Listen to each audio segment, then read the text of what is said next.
understand that, and my job is to compete, and that's what I'm focused on doing.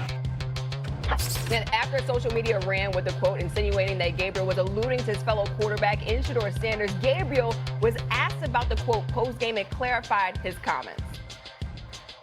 Yeah, first off, I'm all about our team, you know what I mean, and each other. I would never make that, and I've said it before, that's why it's interesting, but for me, I've explained it. Entertainers are you all, competitor. That's what I am and all my teammates, and we both have jobs to do, so that's it. All right, our front office insider Mike Tannenbaum here joining the party. Mike T, you heard Dillon Gabriel right there. What was your reaction to the comments? Amina, I was surprised and disappointed. Dillon Gabriel really comported himself really well while he was in college. Those comments really fell short on a number of levels.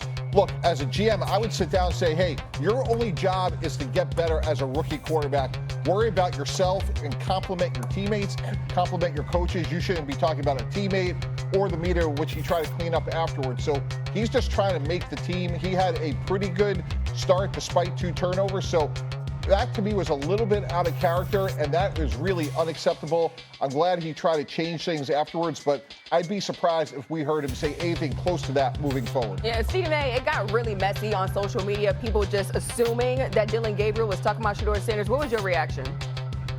I never believed he was talking about Shedeur Sanders. I totally believed him when he said he was talking about the media.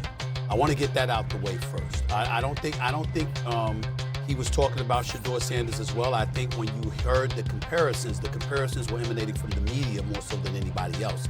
And that's exactly who I think he was directing his comments towards. Having said that, Dillon Gabriel, respectfully, it was stupid. A very dumb comment to make. First of all, let me tell you something right now. In every walk of life, far beyond the parameters of a football field, people are competing. We compete here on television. You compete with radio shows. You compete on Wall Street. You compete on Madison Avenue. Everything, especially in America, as it pertains to a capitalistic society, involves competition. To the victor goes the spoils. There are people that are, Jimmy Johnson said it best. He said, I will be very, very consistent in treating you as inconsistently as possible. Those who produce get treated differently than those who don't. What he said echoes the mentality of all of America practically, and most certainly the world, as we see things being globalized more and more every day. It was a stupid, idiotic, immature comment because clearly you were feeling the heat because a lot of people was talking about how Shedeur should be QB number 2. But I know he was not talking about Shedeur Sanders. He was talking about the media. Here's the problem.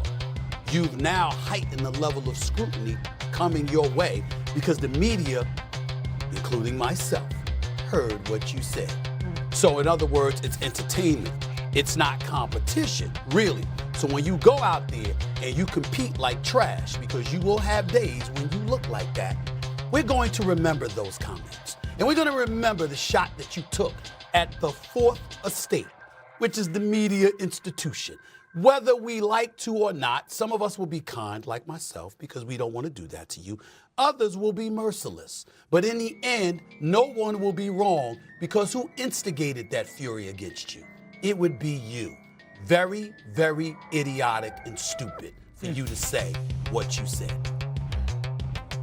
I don't know Dillon Gabriel, so I'm going to take him at his word. I have no reason to doubt or think that he's making up an excuse for it now.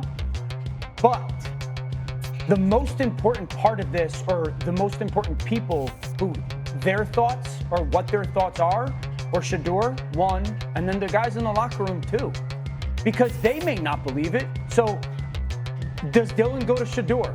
Do they have a conversation about it? Does he feel like he needs to address it with Shedeur man to man and say, this wasn't about you? Does Shedeur believe him? Does Shedeur think that he's taking a shot at him? Because at the end, we, and any little thing can fracture it. And coming off of last week's performance, and at least by a lot of reports, Shedeur's got a lot of support in that locker room. Guys have gravitated towards him by reports. And so are people upset about it? Do guys in the locker room, does it now fracture a little bit? And this is the challenge for Kevin Stefanski. Does he address it? Is it a that's Those people's thoughts are what matter the most right now when it comes to Gabriel's comments. I don't know the young man, so I'm going to take him at his word that he wasn't taking a shot. That doesn't mean everybody's going to view it that way.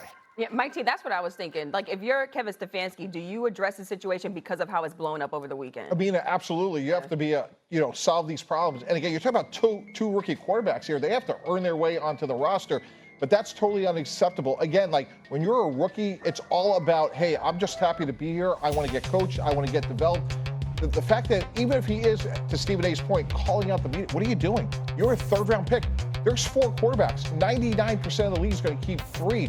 And by the way, if you get cut, your audience, when you speak, is the 31 other decision makers, and it's a way for you to let people know how good you are, what a great teammate you are. So again, it could be, detrimental to him on a few different levels. It was a mistake.